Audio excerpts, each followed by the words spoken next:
Okay, so hear me out.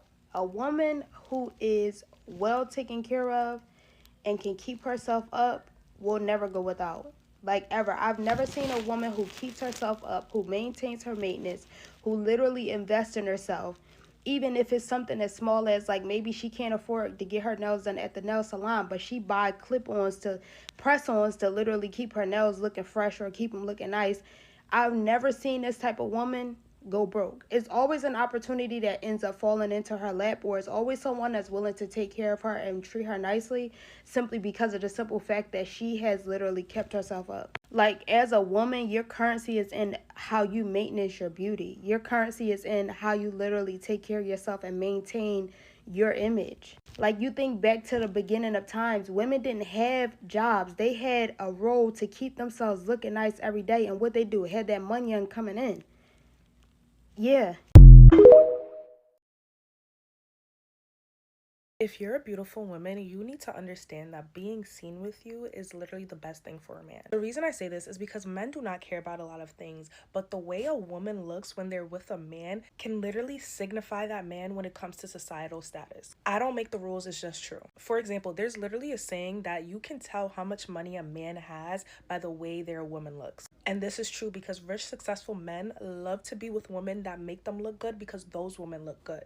I have literally been told by a man before that I am his favorite accessory. And it's not in the way that he's subjectifying me. He was just acknowledging the fact that he likes the way I look when I'm with him. Being beautiful is literally a status symbol, and men will act like they don't care, but they really do. It may sound superficial, but that's just the reality of what society is right now. Beauty is currency, and men always like to talk about girls who have pretty privilege and all this extra stuff, but the truth is, men like to be with beautiful women, and women like to be with attractive men. It literally goes both ways. But the way I've seen men literally use the woman that they're with as a kind of social currency and give them a higher pedestal in the social hierarchy is such an interesting concept. Anytime I'm out with a man and I get complimented, let's say they'll say something like, oh, you're so beautiful, or they'll tell him, oh, your girl is so beautiful, or how'd you get this one? The men feel better about themselves. You know, men have egos and all this machoism and whatever it is. I say all this to say, never let a man burn you down. Because if that man is with you, you are attractive, you are beautiful, he likes you. And if he's not a good man, he might try to invalidate you or make you feel insecure. But the truth is, he's using you and your beauty looks as currency. Because when you're beautiful, it makes that man look good too. So number one, use that to your advantage. And number two, feel good about yourself because you are beautiful. And if that man ever tries to tell you otherwise or make you feel less than, you need to leave and find somebody better. Let me tell you something. Looks matter, okay? They always have and they always will. Don't let nobody convince you otherwise. Humans are very shallow. It's part of our nature, okay? We like to look at beautiful things and we like to look at things that are aesthetically pleasing. Your looks will always matter. It would be amazing if we lived in a world where people didn't judge you based off of what they see, but that's just not the reality. Beauty is currency. You did not create this system and you also cannot dismantle it by yourself. So you might as well play the game. Invest in your appearance. Take care of yourself. Because when you look good, not only are you going to feel good on the inside, but people just treat you better. You get your way when you look good. I'm sorry, I did not create this system, but I am aware of how it works. You need to learn how to use this to your advantage. There is nothing wrong with caring about how you look. It's not about vanity. It's about investing in your appearance. It's never too late to start putting in the effort. When you take care of you, it starts to reflect in your external world.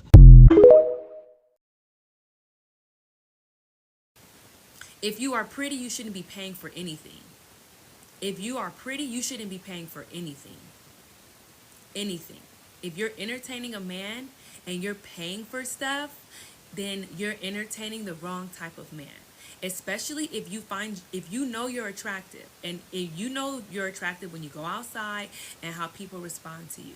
Based off of how they respond to you, you will know if you're attractive or not. If you are attractive, you should not be dealing with any type of dust. You should not be paying for anything. You should not be crying at night. You should not be dealing with a man that's going back and forth. You should not be dealing with getting woman-to-woman phone calls. You should not be dealing with...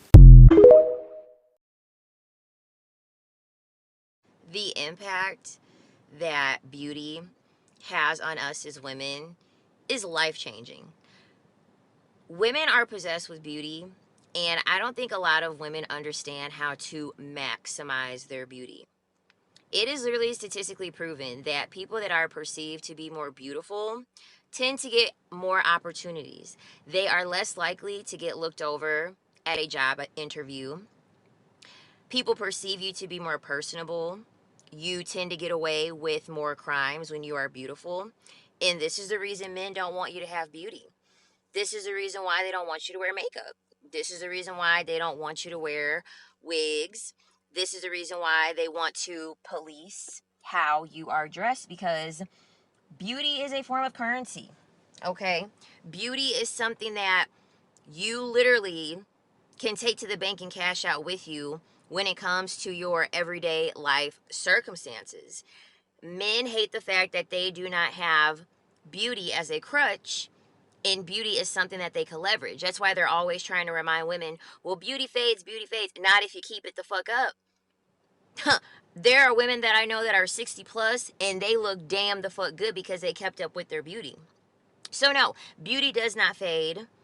I am not someone that is ever going to be aging gracefully. Okay? I am always going to keep my beauty up because I can fully acknowledge the fact that doors have been opened up for me.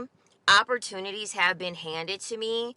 I have been able to gain an influence due to the fact that I have beauty, and I maximize my beauty to the fullest. When you are a woman and you are not learning how to maximize your beauty, such as learning how to do your makeup, learning how to do your hair, learning how to dress for your body type, you are leaving a lot of things on the table.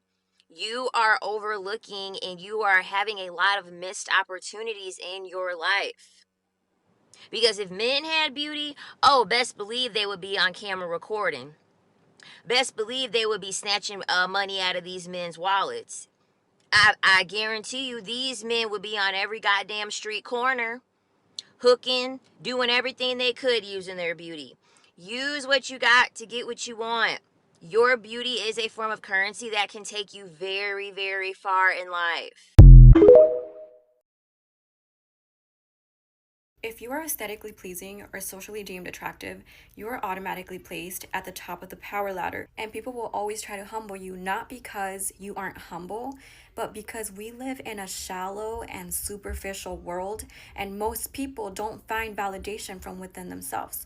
They use external validation to help them feel secure. And those are the people that are persistently comparing themselves and competing with others because they always feel inferior. They prosper upon control and domination. So when you first meet someone, they will size you up first by your appearance, which if you think looks don't matter, they do. We live in a game of appearances. This world operates out of appearances. There's a reason why beauty is at the top of the power ladder. So they will first look at your looks because beauty is currency, and then they'll begin to look at other factors such as your financial status, your education, your career type, your personality. And if you carry an amazing personality full of kindness, charisma, you're very outgoing, and a lot of people are drawn to you, and on top of that, you have this positive aura, some people will take one look at you and start treating you like trash because you hurt their ego. They see you as a threat to their self-esteem just by you simply existing. Every time they look at you,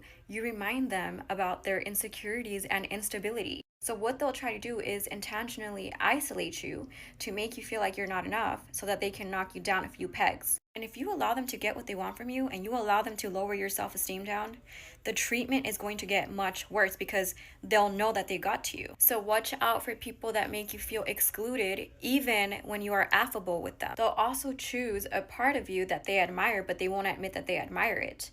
And they will start trying to inflict an insecurity in you. They'll start trying to mock you. They really take so much time and energy studying you because they care about you that much. They're obsessed with you that much. They admire you that much. And God forbid you receive a lot of male attention, because for some women, if you're a woman, for some women, male attention is crucial in their lives. So if you are getting lots of male attention, you become public enemy number one to them. So understand that if you're attractive, people are always going to be trying to get your attention, whether that's good attention or bad attention, because it feels like a big hoist to them. So the people that are trying to get a negative reaction out of you, will do everything in their power to try to provoke you. Word of advice, you have to learn to stop being so nice. You have to learn what your triggers are so that you're able to manage them and not care and just be like cold with them. Pay them no attention, because attention is also currency, just like beauty.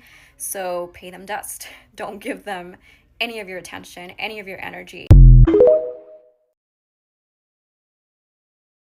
Your beauty isn't a distraction, it's a currency, and here's exactly how to use it. We've been taught to downplay our beauty to be taken seriously. But here's the truth, your beauty opens doors, and your energy, it makes people look. When you pair that with self-worth and strategy, that's soft power. That's influence. That's legacy, wealth, energy. Pretty isn't the goal. Powerful is. But when you combine both, that's next level. If you are in your 20s and 30s, hell, even your 40s, look at Beyonce, you need to be prioritizing your beauty. It doesn't have to be your top priority, but I need you to eat healthy. I need you to eat some vegetables. I need you to eat some protein. Get the fuck out of the Chick-fil-A line. Go to the gym. If you want to go to the gym, that's fine. Go take a walk. Get your 10,000 steps a day. Go on a bike ride. Go to Pilates. Go to yoga. I don't care. Move your freaking body. Invest in some beauty products. It doesn't even have to be makeup. It could be skincare. Put on some fucking sunscreen every single day without fail. And get out of stressful environments. Get out of that relationship where you are literally fighting for your life every day. Your stress hormones are out of whack. Your cortisol is through the roof, but you're still there causing stress on your body. In this life, being a beautiful woman and prioritizing her health and wellness will get you a lot. I'm sitting in a car that was paid for by my beauty. Clock it. Let's talk about a couple of the few investments that you can make as a woman that's going to make your life easier. One of the investments that you can make as a woman is investing in your appearance. And people say this and they think it sounds superficial, but beauty is a tool, and once you understand how to use your tool, your life will be a lot easier. Now, I don't suggest that all women go out and do the BBL thing, or you have to change your whole face, or you have to create a whole new woman. You are already good just as you are. You just find the areas that you can improve on. Like investing in good pieces of clothing, like a timepiece. A timepiece is essential. We can get into that. A nice blazer, keeping your hair done, investing in that skincare routine. Because I don't think that all women have to wear makeup. I think women are very beautiful naturally, and if they want to do a little extra, they have the ability to do a little extra. But taking care of your skin is essential, whether you're wearing makeup or not. Stay polished. Good things always happen to me when I'm dressed up. I get treated well when I dress well. I have a favorite creator on here. Her name is Paige, and she told me to dress how you want to be addressed, and that piece of advice has resonated with me. I have been doing it, and I have indeed been being treated and addressed very well. I remember back in the day, I felt like I used to have, maybe be a little bit more self-conscious because I was afraid of what people would think about me. But people are going to think whatever they're going to think about you regardless. And if they think you're better than them, then you might as well dress like it. And investing in your body doesn't have to be you altering your body. It could really be as simple as you going to the gym, you getting facials, you eating healthy. Those things matter. When you feel good on the inside, it's going to shine on the out. When you take care of yourself, people respect you way more. So if you want to level up in business, if you want to level up in your relationships, if you want to level up in any area of your life, as a woman, start investing in your looks. It will pay off. I made a video the other day how I talked about a topic that really violently got people angry, where I said that, hey, looks matter and pretty privilege exists, because in the society that we live in, looks are currency. People don't realize that these currencies are used to enter into rooms that other people cannot enter. And the funniest pushbacks, about 90% of people agree, but TikTok has this thing of filtering comments now, because the comments that disagree are violently angry with the message. And the funniest comments always comes back to me being like, oh, bro thinks he's pretty, or so when are you gonna get this currency? And I just laugh because Most, like, these people think that I made this video because I think I'm good looking or pretty or whatever, not realizing that I grew up pretty much the most of my life thinking I'm the ugliest person in the world. That's why I think about this all the time, and this is what I witnessed growing up. I remember growing up as a kid, I had a lot of weight. I was fat. My brother, my parents, my family would always tease me, use any kind of names that has to do with a pig, unsightly for people's eyes. Not to mention, I grew up knowing that I was gay from the very get-go when I was like 8. And I remember I would be teased, especially back then in the Philippines, where being gay means that you are less of a person before, you know, they got a little bit better with treating their gays out there. I had to hide a huge part of myself. So not only did I grow up feeling like I'm so ugly and then no one's ever gonna like me, but also no one's ever gonna love me. Throughout my life, having that narrative, believing that I'm ugly and no one likes me, I've become so hyper-focused and hypersensitive with people who are good-looking, people who are pretty, people who get the privileges because of how they look. It's the only thing I see. But the difference with me and many of these people is that I never... no, that's a lie. I did cope with it. I usually...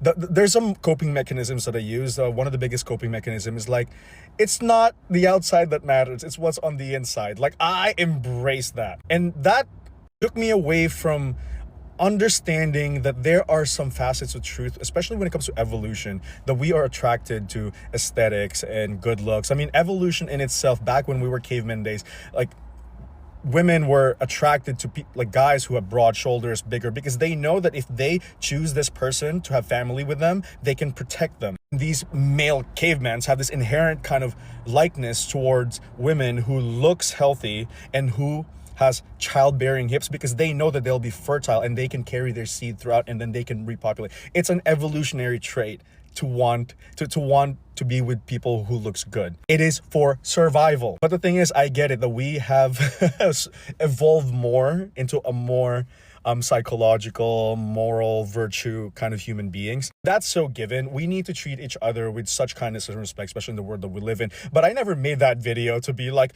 I only made that video as a echo. Like, I'm only echoing the message that has been spewed across. What was that? Like, literally, is it the Trojans? The Trojans and the Romans fought because there was this beautiful girl. I forgot the story. It was part of the Greek saga or something. Or I don't know. Like, there was this beautiful girl, and then they literally waged war over her. Survival of the fittest of the species requires for you to find a mate that looks healthy, that you know. The funniest thing is that when people are like, oh, I hope one day you can free yourself from this kind of restraint. I'm telling you, the moment I embrace this notion and I embrace that truth, I have more liberation and freedom to whatever, because I understand where I am and where I stand in the world. And I understand that I can never, like, that song, like Blue Eyes, 6 Feet, Finance, that song didn't go viral just for nothing. That is a societal preference. Not you specifically, but when we're honest, like, there's a lot of women out there and men who would prefer that. It went viral for a reason. The moment I stopped coping and started understanding this truth, because, you know, at the end of the day, I was, you know that story of the fox who couldn't reach the grapes? It's like the fox and the sour grapes. So there's a story of the fox who saw grapes hanging, and then he tried to reach it, but could not get it. So what the fox did is he just walked away and then scuffed it and be like, well, those are sour grapes anyways. It's called the fox and the sour grapes. So, you know, there are people out there who will never enter rooms, who will never get any privileges in a societal manner or any of these things that pretty people would, that good-looking people would. And then they'll become the fox and they'll just say, those are sour grapes anyways. Those opportunities aren't it anyways. The inner beauty was what matters anyways. I am not dumb enough to think that looks is everything that matters. I'm just saying that we have coped our way into this system, that we disregarded this side of the coin. And I think it's hurting us more as a society than anything else, because we have, there are so many people out there who are pushing agendas that are very, very unhealthy. I think there was someone who said that working out is fat phobic or something, because why should you work out? I'm like, work out because when you're 60, you need to be stronger. Like, It doesn't even matter, it's for looks, but you know, they're the ones who's using the looks thing against that whole fact. Anyways, I'm getting off topic. The more I embrace this notion that looks do play a huge part within society and social rewards and social cues and finding a mate and winning communities, even job placements, even a lot of things, maybe it'll fit a bit of a puzzle that you're missing as to why you might not be able to reach the things that you want in life. Also understanding that you can let go of this notion that you're not getting what you're getting just because you're lazy or unmotivated or because you don't have enough money or all that. You can just understand the notion that there are people out there who has advantages, and it's not a bad thing, but it also circles you back into the idea that maybe you have different kind of advantages too. And this is maybe where the positive message comes from, that if looks do matter, that means your look has to matter too, which means that there is also such a thing as uniqueness, and uniqueness comes in many forms, many sizes, many avenues. And what you want to do is embrace that uniqueness and use it to your advantage. But you will never be able to use it unless you finally agree and liberate yourself that looks do matter. And it's not elementary or it's not high school. It is just a facet of our human behavior, human society that exists. Don't be the fox. Never ever be the fox that, you know, when you can't reach something and then you're just gonna say the grapes are sour anyways. Sure, it's a way to reframe, it's a way to cope, but maybe when you realize that, hey, you know what? I'm just short, I can't jump, you'll start to see that you could be creative. Maybe you would have just grabbed a rock, pushed a rock, got on that rock, and got the grapes. Creativity and reaching your goals are born out of understanding and not from coping. And as also, when it comes to looks, one of my favorite quote is always going to be from Tyrion Lannister from the Game of Thrones, when he said, "Never forget who you are. The whole world will not. Wear it like an armor and it will never be used against you." Anyways, love you all. Mwah.